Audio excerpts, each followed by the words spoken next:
Having emphasized the importance of this issue in our lives, I would now like to turn to a related aspect that I consider crucial. Those who try to sell a product or provide a service in order to convince us end up more or less consciously telling us what we want to hear. I'm not speaking only of salespeople who defraud their clients. I'm also referring to professionals who sincerely wish to carry out their work seriously, but who are unconsciously influenced by the desire to establish themselves in their profession, or simply by the need to attract clients. In the various modules of the course, I will present a wide range of scientific studies showing how the work of these professionals is strongly influenced by their desires across virtually every domain of work. Among these, here I want to focus on professional categories whose task is to provide some form of awareness to the user, or at least to help them develop it. Unlike all others, the problem arises that the very object of their profession, this awareness they are supposed to provide, ends up being conditioned. Let us take some examples. First of all, newspapers and journalists. The worst newspapers are those that want to satisfy their readers, telling them what they want to hear, confirming their opinions, making them feel part of an ideology. In doing so, they subordinate factual reality to the expectations of their audience. We could then consider the category of scientists and researchers. Even though their task is to study reality in an impersonal and detached way, too often they allow themselves to be influenced by the desire to confirm their own theories and by the pressure to publish. They thus end up seeing in the results of their experiments what they want to see, even going so far as to manipulate results in order to have their theories confirmed.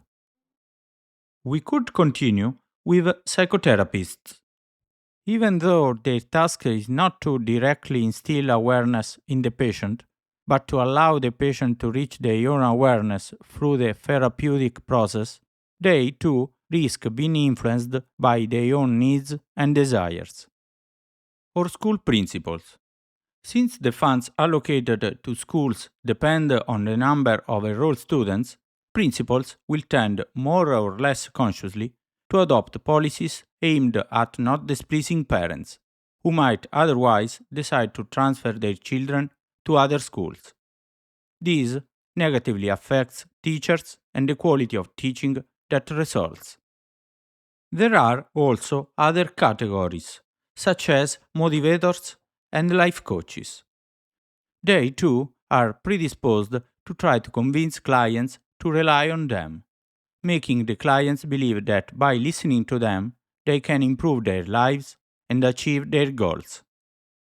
Another category of professionals who risk providing misleading information to their clients is that of pharmaceutical representatives. With the aim of maximizing the revenues of the pharmaceutical company they work for, they apply sales techniques that end up deceiving their doctor clients about the real effectiveness of the drugs they promote. Finally, we can also mention legal consultants, who, when asked by their clients to evaluate whether or not to undertake legal action, may push them into embarking on a legal path that has no real chance of a favorable outcome. Aristotle, in the Politics, recommended keeping well separated the square destined for the market and the square destined for politics. In the first, the purpose is to sell through persuasion, while in the free agora, words are used to understand and to teach. I will not deny that I would like this course to be followed by a large number of students. But I don't want this to happen because I was good at selling you my product. I would like those who follow the course to be genuinely interested in the subject I address. For this reason, I cannot allow myself to mix the logic of the market with the intellectual honesty required for the treatment of these topics. To do so would make me a pure teacher. Trying to push discourse on you by presenting an introduction that does not fully reflect what you will actually find inside would be unfair on my part. So, what I can do, and what I will do for the rest of this introduction, is to give you reasons why you should not take this course. The first reason is that the course will be boring. First of all, because the content is boring. And this is because reality itself is boring. One of the reasons why conspiracies and fake news are invented is precisely that fabrications are more captivating than the plain truth of things. And let us be honest, reality does not interest anyone. It also requires a mental effort that most people don't want to make. It has been said, people think up anything just to avoid thinking. Moreover, the style of the course is that of a university course. I will approach the various topics in a technical and rigorous way, and therefore boring. For example, the initial part of the first module introduces general concepts that will later be applied in practice. It therefore has a philosophical orientation, and as everybody knows, philosophy is boring. Yet, I don't wish to suggest that this is an elitist course. It is not reserved to those with advanced education. On the contrary, it is designed to be accessible to anyone. I will begin from the foundations, and the only prerequisite is the willingness to follow it. Finally, I am boring, especially when I deal with and talk about these topics. I therefore try not to talk about them with friends and acquaintances, and when I do, I realize I'm dull. I only talk about them with one friend, and he says I'm boring. What I mean is that I will approach the course in a meticulous and pedantic way. For example, the entire second part of the first module will concern an exercise in which I will scrupulously analyze a sentence composed of only 4 words. Let us move on to another point I would like to make clear. Perhaps you have already seen an image like this. At the center, we find an object that projects 3 differently shaped shadows onto the 3 surrounding walls. The object represents reality, while the shadows represent the different points of view that each human being can have on this reality. The message of the image is therefore that human beings have access only to a partial projection of this reality. Speaking with people, I have realized that some instead have this different idea, namely, that each person has their own way of seeing reality, and therefore a single reality does not exist. This way of seeing things is called idealism, which is opposed to realism, according to which, instead, a single reality does exist. Although idealism is a legitimate philosophical stance, I am firmly realist. I assert that, even if reality cannot be fully known with our limited human faculties, it does exist in some form. Since the course is founded on this strong assumption, it may not be suitable for those who adopt an idealist approach. I would like to make another observation about this image. Even if it is true that reality is not fully knowable, I believe that much can be done to approach it. And a fundamental resource, in addition to studying and gaining experience, as I have already said, is to observe it from many points of view. And to do this, it is necessary to know what others think. It may sound rhetorical, but it is essential to truly adopt the point of view of others by listening to them. It is essential to take an interest in the perspectives of others, asking many questions in order to try to enter their minds. Throughout the course, I will avoid the term truth. Instead, I will always use the term reality. The term truth is too grandiose and has been arrogantly appropriated by many. In fact, I don't even know what truth is, whereas reality is something tangible, observable, earthly. Using philosophical terms, we can say that truth is transcendent, that is, it stands outside matter, while reality is immanent, that is, it exists and remains in nature and in human beings. When we think of truth, we usually think of something positive. For example, we say that in the long run, truth will triumph. But it isn't true, as Anton Pavlovich Chekhov rightly added. And again, we also say that the truth will set you free. I don't know if that is true. What I think instead is that discovering reality as it is binds you to reality.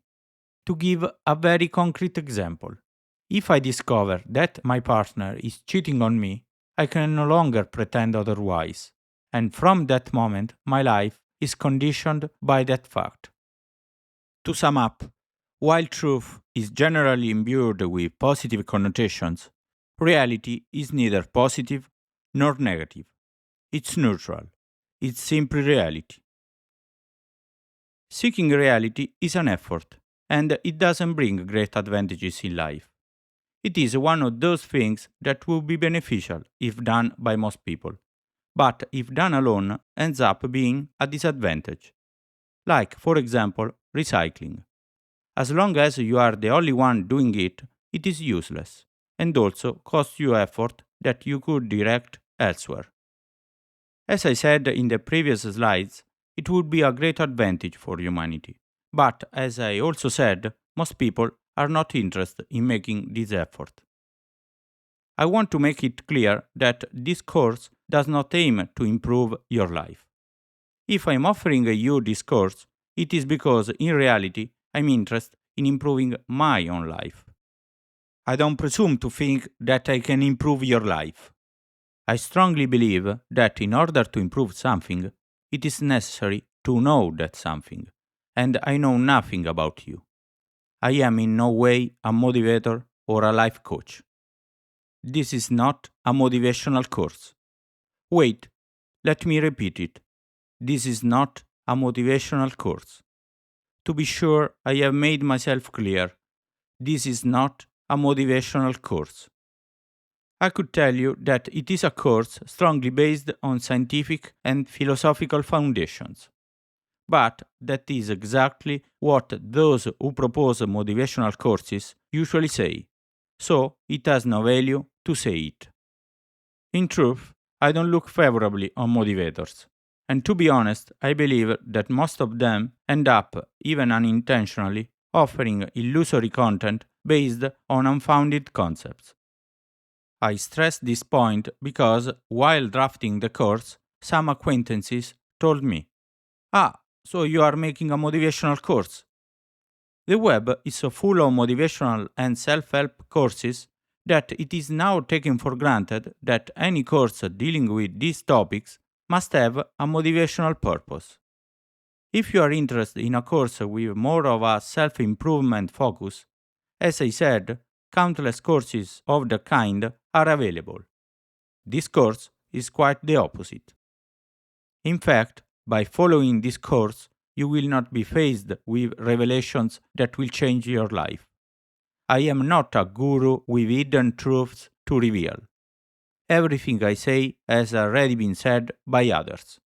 In scientific terms, this course does not claim novelty, and for every study I cite, I will provide full bibliographic references. I must, however, make a clarification. Even if what I say is the result of knowledge introduced by others, each module is my own reinterpretation of the topics I address, from a personal angle and in a transdisciplinary perspective. For example, the first module is based on concepts from philosophy of language, epistemology, and analytic philosophy. The second, instead, deals with topics concerning social psychology. In general, throughout the modules, aspects of disciplines such as evolutionary psychology, biology, ethology, sociology, philosophy of mind, and logic will be addressed.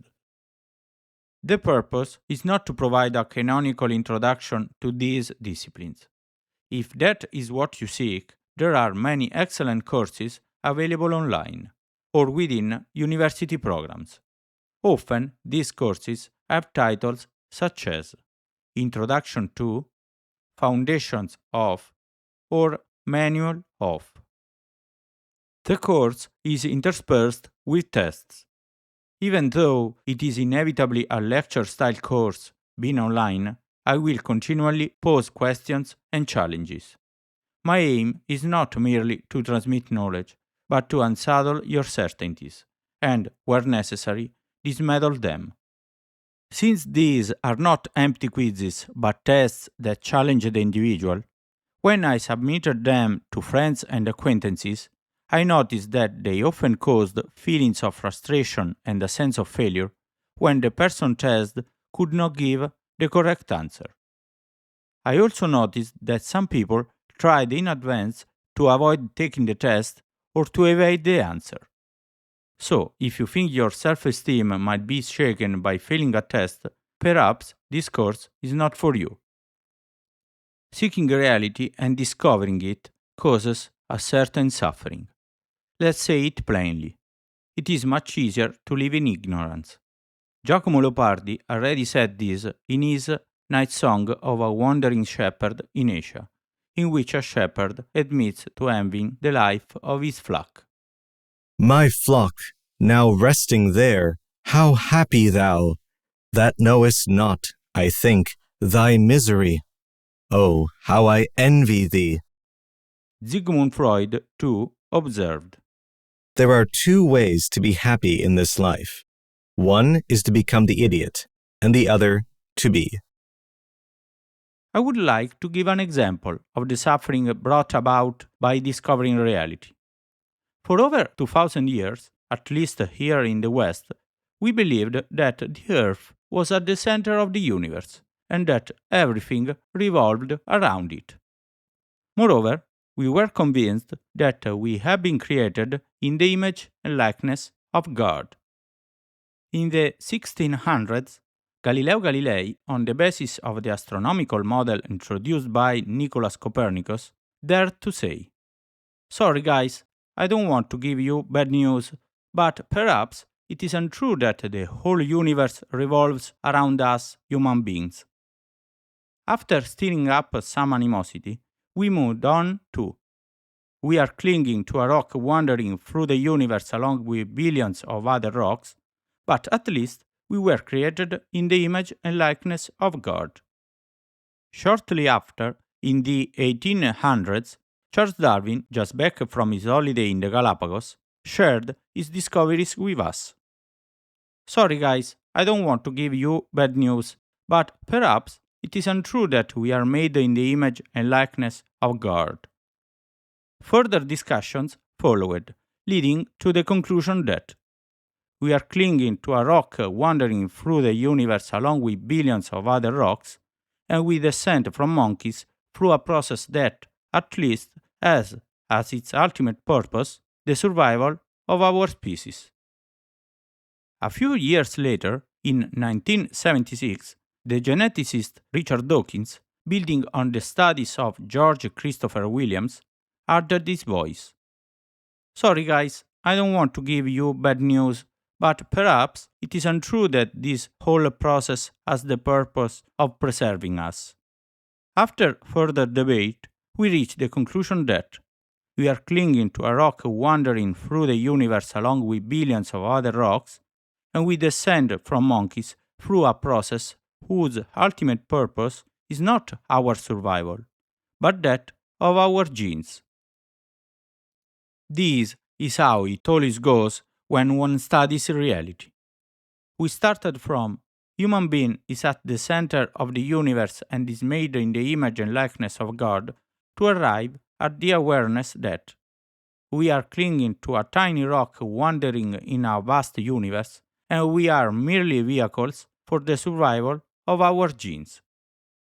And this example I have given does not even convey how much suffering investigating reality can cause. In fact, many of us grew up taking the theory of evolution for granted, and it does not cause us any distress to know that we were not created in the image and likeness of God. But it is only partly true. Taking, for example, a country like the United States, which should be culturally advanced, according to a 2024 survey, 37% of the population is still creationist, as shown by the highlighted curve in the chart. In reality, the things that touch us personally, those that concern our everyday lives, are the ones that hurt us most and are the hardest to accept. I would like to make one last observation on this subject.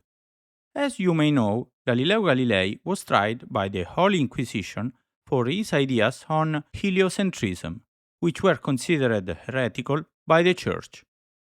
The trial ended with Galileo's abjuration, as he was forced to publicly renounce his ideas. The story goes, however, that as he left the court, he uttered the famous phrase, "and yet it moves," referring to the motion of the earth. Well, as I said at the beginning of the introduction, the in-depth study of a subject leads to discovering that things are not always as we are told. And this is true even for this episode. Most likely Galileo never uttered those words, which were instead attributed to him many years later by the literary critic Giuseppe Baretti. We have reached the end of this introduction, but before concluding, I would like to leave you with a task. Ask yourself this question: why do I want to follow this course? Why should you invest your time in a course that requires strong discipline and will not give you benefits in life? I ask you to reflect carefully on this. If you don't find an answer to this question, well then, I will say goodbye here and wish you a serene life. If instead you have found a valid reason despite what I have said, then I will be waiting for you at the first lesson.